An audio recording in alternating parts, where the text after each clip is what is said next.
partir du 16 mars, 10 radars fixes et les 6 radars mobiles seront opérationnels, c'est-à-dire à partir de ce moment, ils commenceront à flasher et chaque contrevenant, résident ou non résident, se verra envoyer une lettre recommandée par la police conducale en cas d'infraction.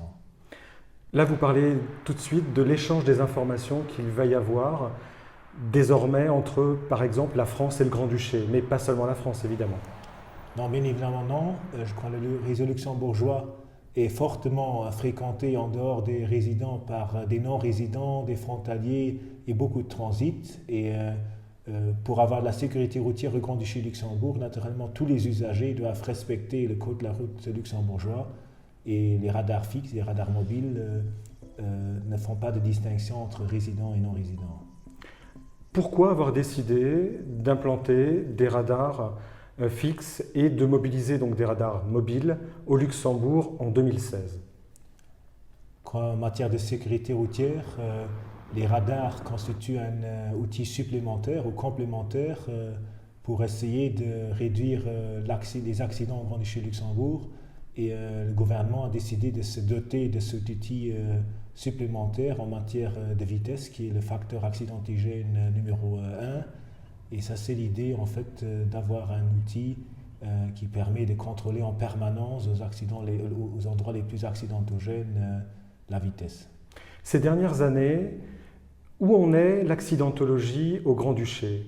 Est-ce que ça va de mieux en mieux ou est-ce que ça va de pire en pire? Ça va de mieux en mieux, sans atteindre naturellement un seuil zéro, c'est-à-dire l'idée est toujours de continuer à baisser le nombre des accidents.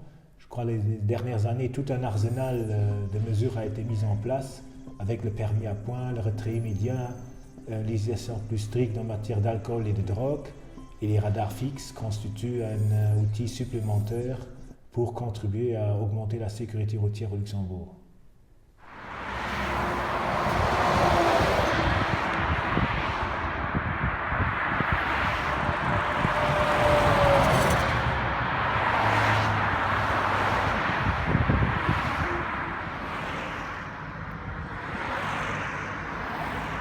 L'idée d'installer des radars au Luxembourg est en gestation depuis 2004.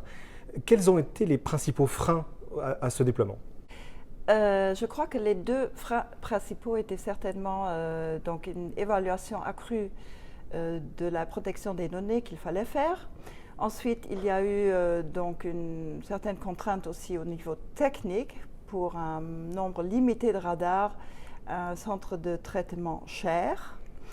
Je crois cependant que la volonté politique accrue a fait que toutes ces contraintes ont pu être dépassées. En 2014, vous vous êtes aperçu que le nombre de morts liés à la vitesse avait beaucoup augmenté.